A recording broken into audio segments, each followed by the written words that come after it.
सार वचन वार्तिक भाग 2 में बाबा सावन सिंह जी महाराज के सत्संगों से चुने हुए कुछ वचन सत्संगियों के वास्ते लिखे गए हैं। आज एक बार फिर से कुछ वचन आपकी सेवा में रख रहा हूँ। अगर आपको पसंद आए तो चैनल को लाइक, सब्सक्राइब और शेयर अवश्य करें। वचन 28 व उससे आगे। संतों का सत्संग ऐसा कल्पतरु है कि सब वासना दूर कर देता है, और कहते हैं कि कल्पतरु सब वासना पूरी कर देता है, पर आज तक किसी को मिला नहीं। इसलिए सत्संग निज कल्पतरु है। इससे बारंबार सत्संग करना चाहिए। बहुत न बन सके तो थोड़ा करें, पर सचोटी के साथ करें। कपट से न करें कि उसमें कुछ फ़ायदा नहीं है। जैसे हीरा मोती को बीनता है, पत्थर को नहीं बीनता है, इसी तरह संतों का वचन अधिकारी को असर करता है, अनअधिकारी को फ़ायदा नहीं करता। पर जो अनअधिकारी भी बराबर सत्संग करता रहेगा तो एक रोज़ लायक सत्संग के हो जाएगा। पर दिक्कत यह है कि उससे सत्संग में ठहरा नहीं जाएगा। प्रथम धुंधुकार था, उसमें पुरुष सुन समाधि में थे जब तक कुछ रचना नहीं हुई थी। फिर जब मौज हुई तब शब्द प्रकट हुआ और उससे सब रचना हुई। पहले सतलोक, फिर सतपुरुष की कला से 3 लोक और सब विस्तार हुआ।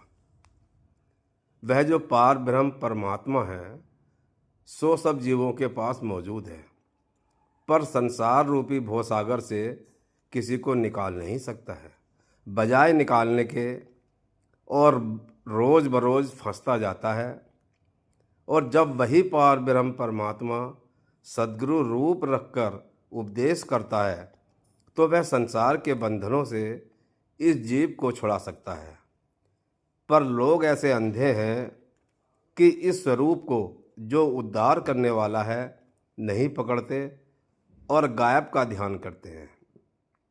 सो वह ध्यान उनका कबूल नहीं होता, क्योंकि मालिक ने यह कायदा मुकर्रर किया है कि जो सद्गुरु द्वारा मुझसे मिलेगा उससे मैं मिलूँगा। निगरों को मेरे दरबार में दखल नहीं है। अब जो कोई यह कहे कि जीव संतों का वचन क्यों नहीं मानते हैं, सो सबब उसका यह है कि खौफ और शौक नहीं है। जिसको मालिक का खौफ होगा उसको शौक मिलने का भी होगा। पहले खौफ होना चाहिए।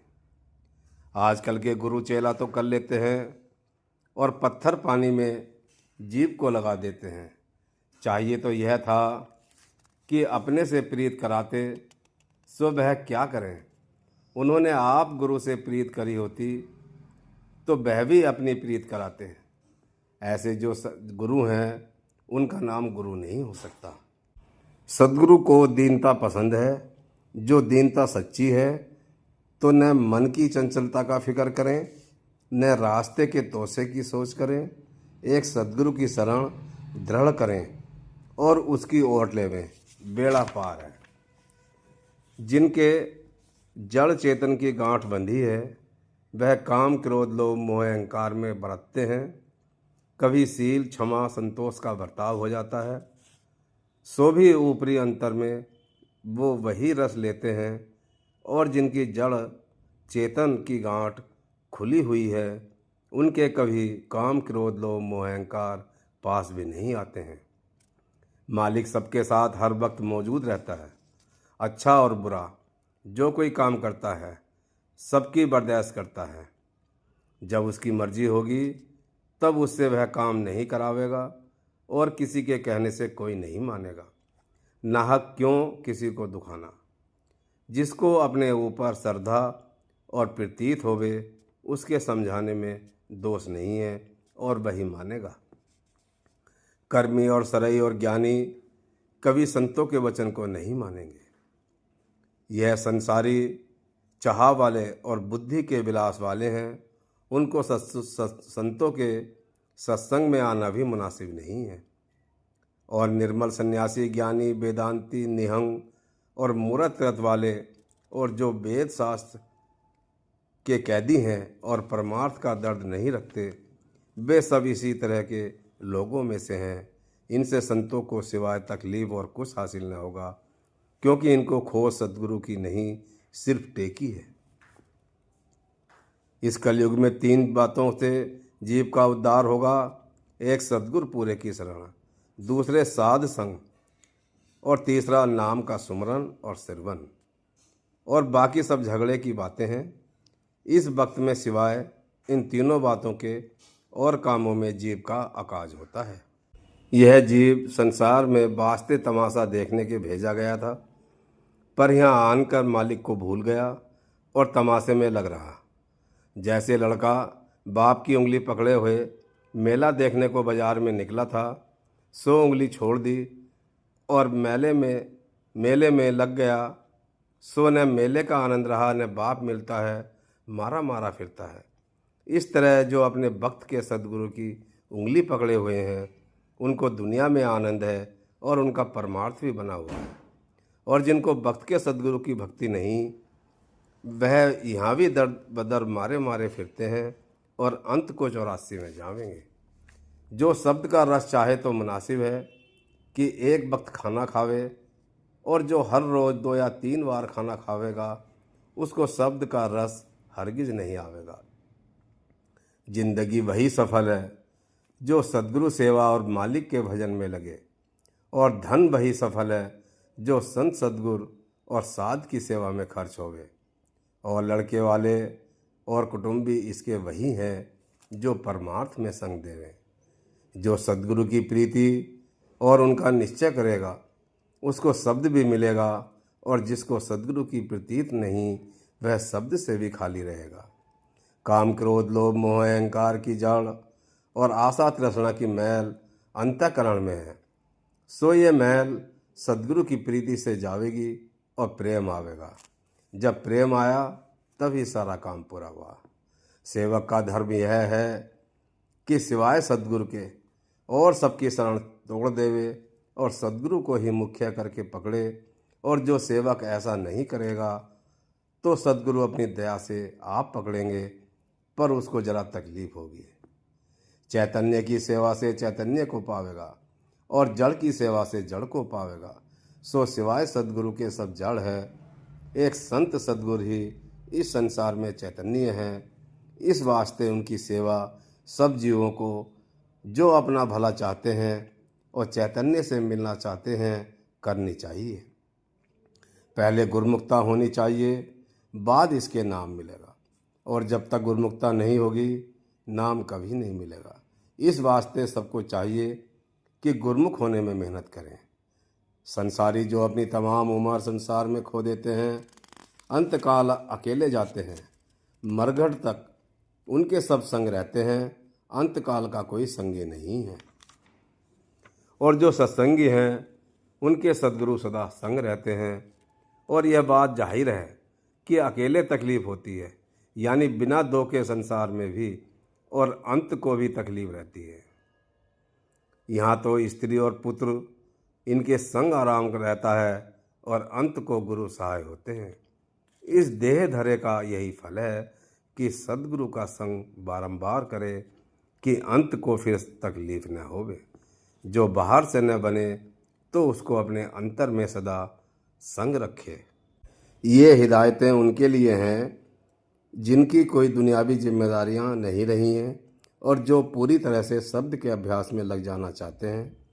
जब शिष्य शब्द धुन के आनंद में डूब जाता है तो उसकी शारीरिक आवश्यकताएं जैसे भूख, प्यास आदि अपने आप कम हो जाती हैं। नाम यानी शब्द बड़ा पदार्थ है, पर किसी को इसकी कदर नहीं है, क्योंकि नाम की यह महिमा है कि सोते पुरुष को जगाओ यानी पुकारो तो वह जाग पड़ता है, और जो जागता पुरुष है उसको नाम लेकर पुकारो तो क्यों नहीं सुनेगा। पर वह तुम्हारी पकाई और सच्चाई देखता है, और जब तुम्हारी आँखों को देखने के लायक और हृदय को अपने अंदर बैठने के लायक कर ले, तब प्रकट होवे। इतने में जो घबरा जावे और छोड़ देवे, तो वह भी चुप हो रहता है। और जिसने यह समझ लिया कि जब तक श्वास आता जाता है तब तक नाम को नहीं छोड़ूंगा, उसको फिर वह जरूर मिलता है। जिसको सद्गुरु मिले और उन्होंने अपनी कृपा से नाम और उसका भेद बख्शा, तो उसको चाहिए कि उसकी कमाई करे और सद्गुरु की प्रीति और प्रतीत बढ़ाता जावे। और जो न हो सके तो अपने मन में पछतावे और जतन करता रहे और किसी के समझाने का इरादा न करे। समझाने वाला अपना फिक्र आप कर लेगा, इसको चाहिए कि यह अपना फिक्र करे। इस कलयुग में संतों के ने बजाय पुराने तीर्थों के और व्रतों के यह तीर्थ और व्रत मुकर्रर किए हैं, यानी सद्गुरु की आज्ञा में बरतना। तो व्रत और सद्गुरु और साध का संग तीर्थ है। इससे जीव को फायदा होगा और पुराने तीर्थ व्रत करने के से सिवाय अहंकार के और कुछ हासिल नहीं होगा। यह मन बतौर मस्त हाथी के है, जिधर चाहता है उधर चला जाता है और जीव को संग लिए फिरता है। जंगल के हाथी के लिए तो हाथीवान दुरुस्त करने को जरूर है, और इस मन रूपी हाथी को सद्गुरु जरूर है। जब तक सद्गुरु का अंकुश इस पर न होगा, तब तक इसकी मस्ती नहीं उतरेगी। इस जीव को जो परम पद की चाह है, तो सद्गुरु करना जरूर है। बिना सद्गुरु के कभी परम पद हासिल न होगा। इस वचन को सच्चा मानो, नहीं तो 84 जाओगे। संत सद्गुरु का मत सरगुण और निर्गुण दोनों से न्यारा है, और जो रचना सतलोक में है वह भी सत और उसका रचने वाला सतपुरुष ही संत है। जो संत या फकीर है वह जाते खुदा यानी स्वरूप मालिक के हैं। जो उनकी खिदमत करेगा और उनकी मोहब्बत और प्रतीत करेगा, वह भी जाते खुदा हो जाएगा। गुरमुख होना मुश्किल है, शब्द का खुलना मुश्किल नहीं है। सो सद्गुरु की मौत से होगा, बिना उसकी दया के कुछ भी नहीं हो सकता। 10वां द्वार जो इस शरीर में गुप्त है, सो इस कलयुग में संतों ने उसके खुलने का उपाय शब्द के रास्ते में रखा है। और सब मत वालों का 10वां द्वार और रीति से खुलना गुप्त हो गया है। दोनों काम नहीं बन सकते। भक्ति गुरु की करोगे तो जगत से तोड़नी पड़ेगी, और जगत से रखोगे तो भक्ति में कसर पड़ेगी। सो इस बात का नेम नहीं है। जिनके अच्छे संस्कार हैं और सद्गुरु की कृपा है, उनके दोनों काम बखूबी बनते चले जाएंगे, कुछ दिक्कत नहीं पड़ेगी। और जिनके संस्कार निष्कृष्ट हैं, उनसे एक ही काम बनेगा। जिनको शब्द मार्ग की चाह है और उसको उसके भेदी संत मिल जावें, तो मुनासिब है कि तन मन धन सब उनके अर्पण कर दे और उससे जरा डरेगा न करे। नाम रसायन के बराबर कोई रसायन नहीं है। जिसने यह रसायन बना ली, उसके पास सब रसायन हाथ बांधे खड़ी है। जब खाविंद कब्जे में आ गया, तब जोरू कहाँ जा सकती है। मुक्ति में बड़े भेद हैं। कोई तीर्थ और व्रत करना, इसी में मुक्ति समझते हैं। कोई जप तप को मुक्ति जानते हैं, कोई त्याग में मुक्ति मानते हैं। सो यह सब गलती में पड़े हैं। संत यह कहते हैं कि जब तक सूरत अपने निज मुकाम को न पावेगी, तब तक मुक्ति का होना सही नहीं है। वेद से आदि लेकर जितने शास्त्र हैं और षट दर्शन और चंद्रयान से लेकर जितने व्रत हैं और जितना पसारा इस लोक का है, सब नाश होंगे। एक संत और सेवक बचेंगे। इससे लाजिम है कि संसारी प्रीतों को कम करें और संतों से प्रीत बढ़ावें। उनकी प्रीत सुख की दाता है, और धन और मान और स्त्री और पुत्र की प्रीति दुख की दाता है। पंडित और भेद से जीव का उद्धार नहीं होगा जब तक संत दयाल न मिलेंगे, और किसी से इस जीव का उद्धार नहीं होगा। सो जहाँ तक बन सके संत दयाल का खोज करके उसकी शरण पड़ें, तो एक ही जन्म में उद्धार है। जो संत गृहस्थ में रहते हैं, उनसे बहुत से जीव पार होते हैं, और जो भेष में रहते हैं उनसे उद्धार किसी का नहीं होता।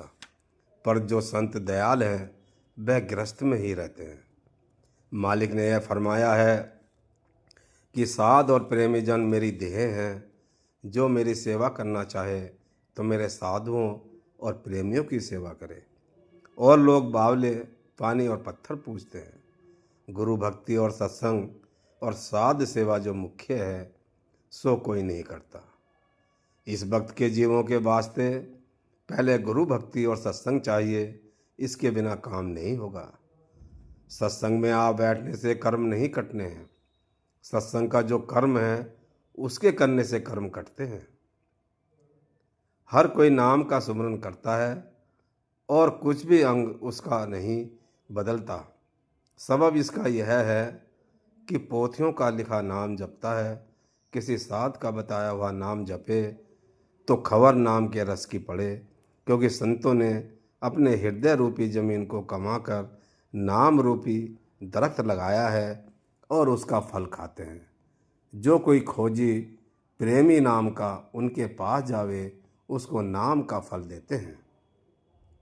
जिनको सद्गुरु नादि मिले हैं उन्होंने अनहद शब्द सुना है और किसी को यह मार्ग हासिल नहीं है। इस वक्त में वही भागवान है जिसको इस मार्ग की प्रतीत आ गई और इसकी कमाई में लग गया। जो सत्संग करे और वचन भी सुने तो मनन भी करना चाहिए, ताकि निध्यासन यानी अभ्यास की सीढ़ी पर आ जावे। और जो मनन नहीं करेगा तो हरगिज कुछ फायदा नहीं होगा, जैसे का तैसा बना रहेगा। जिसको सद्गुरु ताड़े उसकी सत्संगियों को सिफारिश करनी मुनासिब है, और जिसका वे आदर करें उसकी उनको भी खातिर करनी चाहिए। जो कोई बिना भाव के साध को खिलाता है तो उसका तो फायदा है, पर साध को नुकसान है। शेष वचन अगले वीडियो में रखूँगा। अगर थोड़ा भी पसंद आया हो तो लाइक, शेयर और सब्सक्राइब अवश्य करें। दिव्य कृपाल सदा दयाल स्वामी जी महाराज की जय, भैया जी महाराज की जय।